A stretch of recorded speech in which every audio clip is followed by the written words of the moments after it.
Ini tari bukan sembarang tari ya. Ini tari punya nilai historis yang tinggi.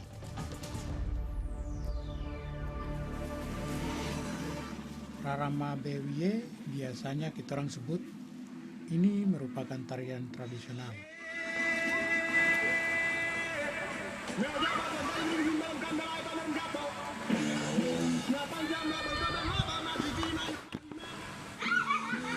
Biasa digelar sebagai wujud salam, penghormatan, dan selamat datang. Bagus toh?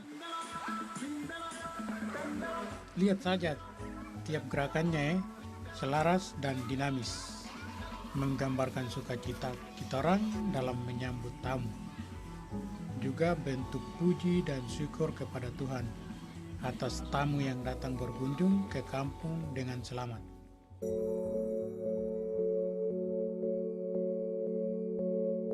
Besar harapan tamu dapat merasa senang dan betah selama berada di kampung. Sebab kita orang semua siap sedia jaga keamanan sehingga tamu tak usah merasa takut toh.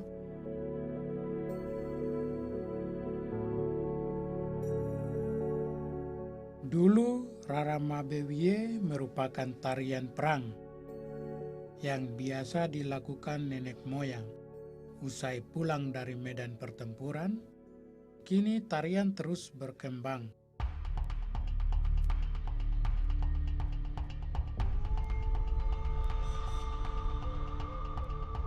Bukan lagi para orang tua saja yang bisa. Anak-anak muda seperti kita orang juga piawai ya. Perkenalkan dulu, saya nama Alfian Mayor. Panggil saya saja Fian. Biasanya saya teman-teman panggil begitu.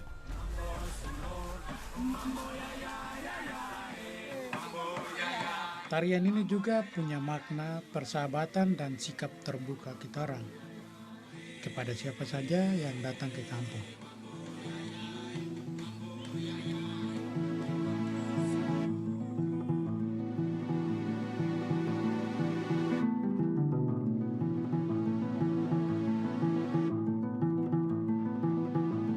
Oh iya, sapu kampung ini punya nama Raja Ampat.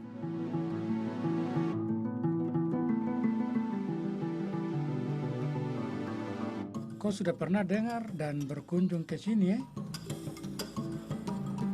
Raja Ampat merupakan salah satu kabupaten di Provinsi Papua Barat.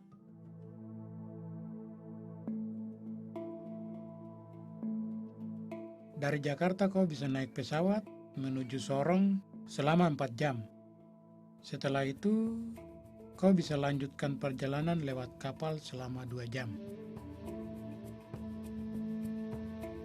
Raja Ampat merupakan daerah kepulauan. Ada sekitar 610 pulau yang berada di dalamnya. Nama Raja Ampat berasal dari mitos penduduk sekitar. Ada berbagai versi ceritanya.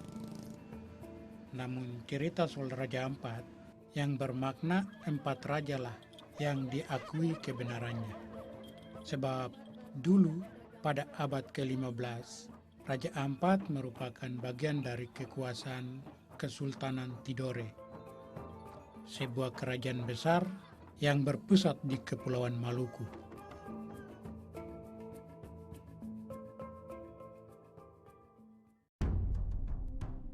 Coba kau pandang saja sendiri panorama alam di Sapu Kampung ini.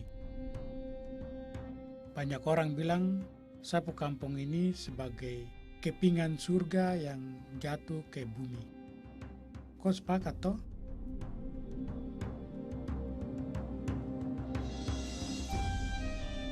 %80 wilayah Raja Ampat merupakan lautan, 20% sisanya merupakan daratan. Maka tak heran jika kita orang banyak tinggal di pesisir pantai, bahkan di tengah laut. Satu dari sekian banyak perkampungan kita orang adalah Arborek. Meski kampung ini berada di tengah laut, namun su terkenal kemana-mana Kau lihat saja panorama elok alam kampung ini. Indah mempesona toh?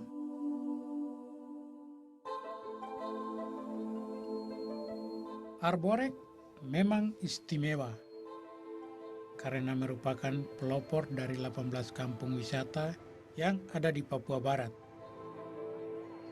Makanya banyak sekali wisatawan baik lokal maupun mancanegara yang warawiri ke sini. Mayoritas dari mereka datang untuk berwisata. Sehingga banyak sekali rumah warga yang dibuat sebagai tempat menginap atau orang bilang homestay.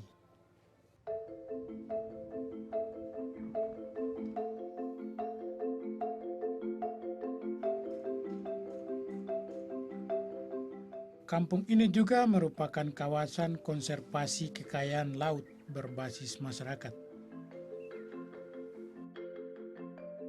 Maka jangan heran jika di hampir setiap sudut kampung terpampang banyak sekali pesan soal kepedulian lingkungan. Bukan sekedar tulisan saja, warganya pun rutin ikut menjaga kebersihan.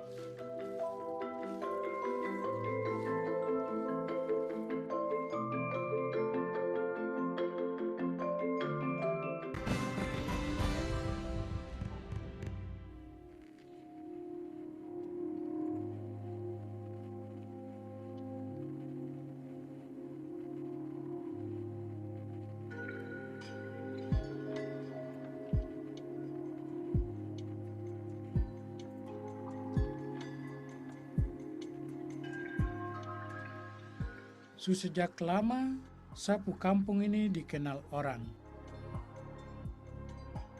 sebagai salah satu kawasan dengan keanekaragaman hayati terbaik di dunia. Karena letak geografisnya yang berada di pusat segitiga terumbu karang dunia. Makanya tak heran jika para penyelam dari berbagai negara banyak yang datang ke sini.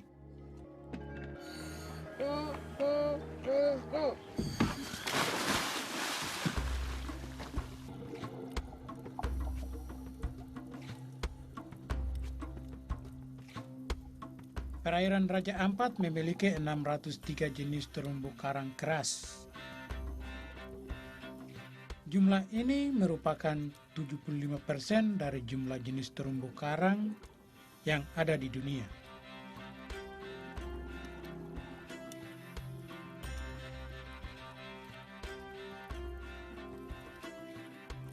Berbagai hasil penelitian yang berasal dari beberapa badan konservasi alam dunia menyebutkan jika ada sekitar 1.397 jenis ikan di sini.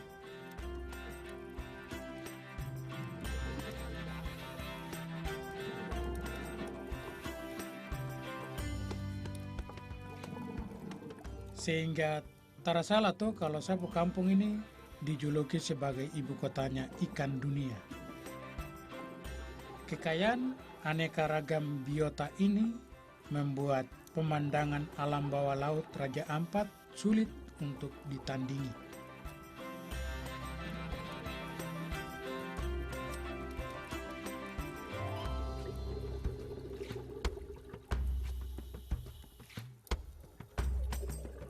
Semuanya masih terjaga, indah dan alami.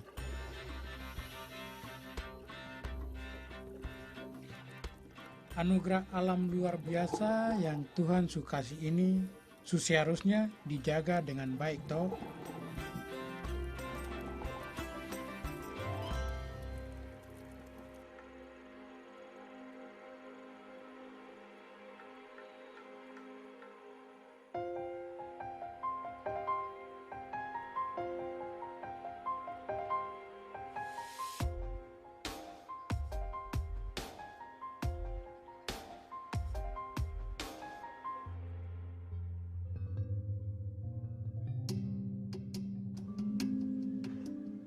Sini, ikut saya berkunjung ke sapu kakek kampung. Lapintol namanya. Kampung Lupintol ini juga istimewa, bukan karena keindahan panoramanya saja, tapi karena kearifan lokal warganya dalam menjaring ikan secara sederhana. Kalau siang hari ini ya seperti ini. Kampung sepi karena dipakai untuk istirahat.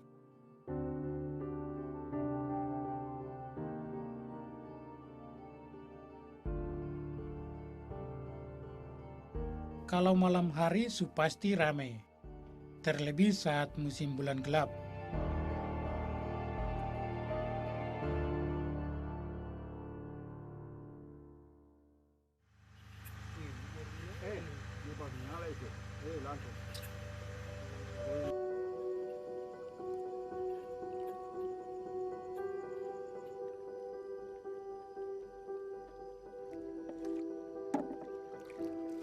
Ini yang saya bilang di awal tadi. Kearifan lokal warga ketika menjaring ikan. Warga di sini terpakai alat pancing atau jala. Alatnya hanya pakai lampu Petromax. Cahaya lampu Petromax ini akan mengundang ikan-ikan berdatangan.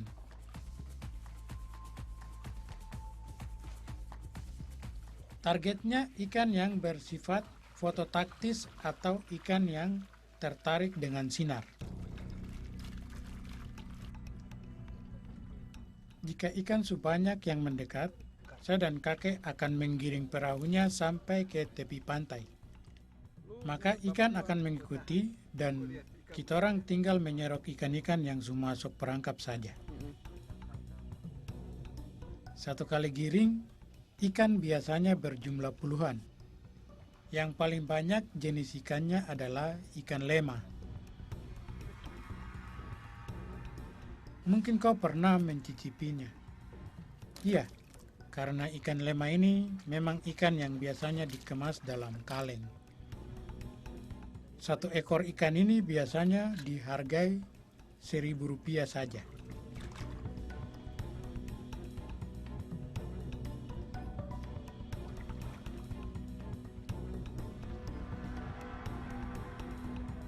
Bagaimana kau punya pendapat soal teknik penangkapan ikan kita orang ini?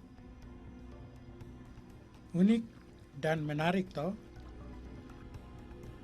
Cara yang begitu mudah, sederhana dan supasti ramah lingkungan ya. Namun sayang, ikan yang didapat kakek saya malam ini tak begitu banyak seperti biasanya ya. Karena musim bulan terang, tapi itu tak apa. Aku yakin besok saat musim bulan gelap, hasil tangkapan akan semakin banyak.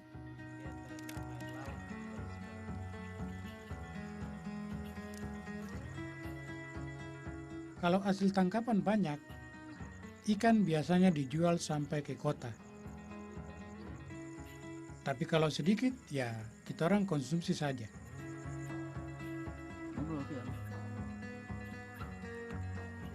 Tak perlu pakai bumbu apapun, langsung dibakar saja.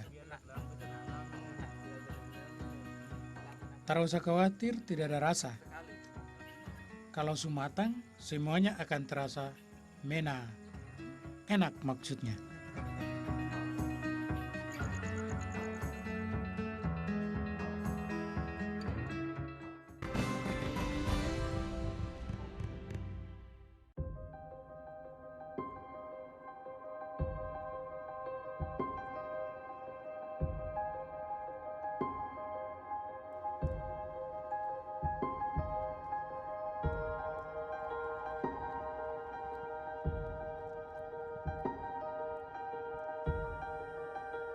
Kekayaan alam Raja Ampat bukan hanya ada di perairan, tetapi juga di daratan.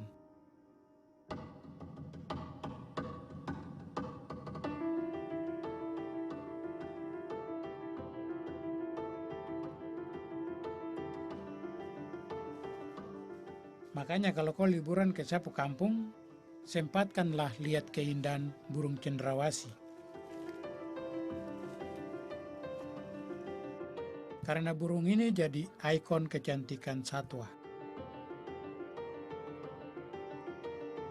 Di Raja Ampat, cendrawasih banyak tersebar di hutan dataran rendah.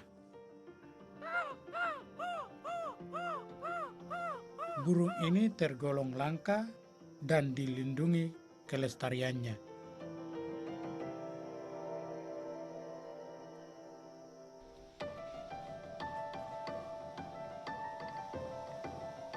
Tak salah toh kalau tanah Papua dijuluki bumi cendrawasih, karena jenis burung ini hanya dapat ditemukan di sini. Burung cendrawasih merupakan anggota famili Paradiseidae. Daya tarik burung cendrawasih ada pada warna bulunya yang sangat indah. Keindahan warna bulu ini digunakan oleh pejantan untuk menarik perhatian betina.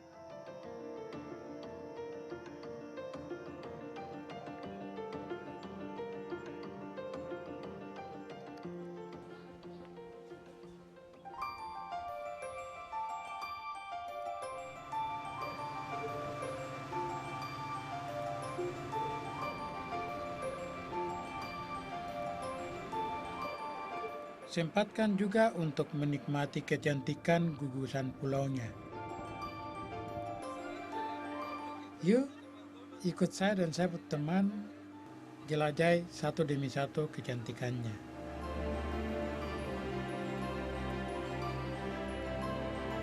Berangkatnya haruslah pagi-pagi, agar nanti kau bisa puas menikmati. Cantik sekali toh? Bentuk dan ukurannya pun bermacam-macam, dari yang kecil hingga besar. Karena salah satu batunya ada yang berbentuk menjulang dan lancip di bagian ujung. Banyak orang lalu menyebut batu ini sebagai batu pensil. Batu ini jadi magnet dari Teluk Kabui. Keajaiban Tuhan yang indah luar biasa.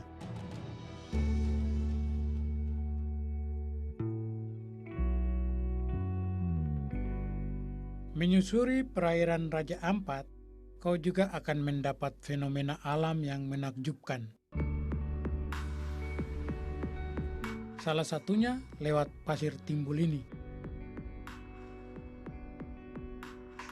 Pasir timbul merupakan hamparan pasir yang membentuk pulau kecil di tengah-tengah lautan Raja Ampat.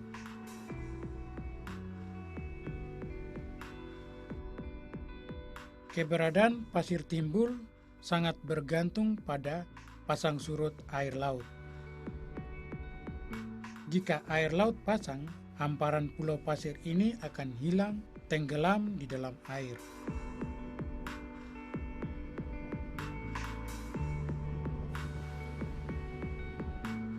Sedangkan jika air laut surut, pasir timbul pun baru akan benar-benar muncul. Karena keunikan inilah muncul sebutan pasir timbul.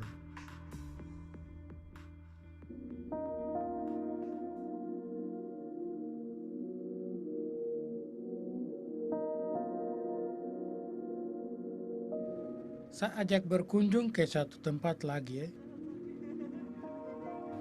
gugusan Pulau Kars yang jadi favorit wisatawan.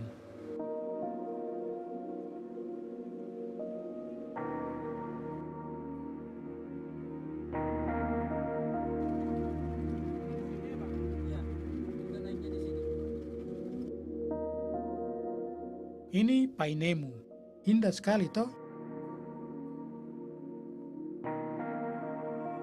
Terbentuknya bentang alam Kars Painemu dipengaruhi oleh pelarutan dan struktur geologi yang terjadi sejak jutaan tahun yang lalu.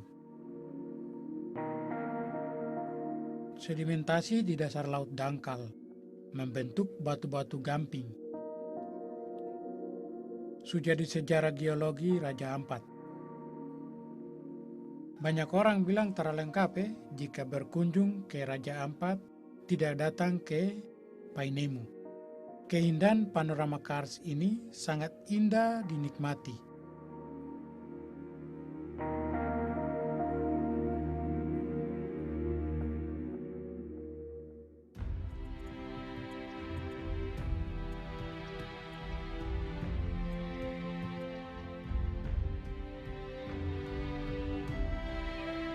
Terlebih jika berada di salah satu puncaknya. Saya yakin siapa saja pasti akan berdecak kagum dan berucap syukur kepada Tuhan atas mahakarya ciptaannya yang begitu agung. Sesekali datanglah berkunjung ke Sapu Kampung ini, karena saya yakin kau akan menemukan banyak keindahan dan pengalaman yang tak terlupakan.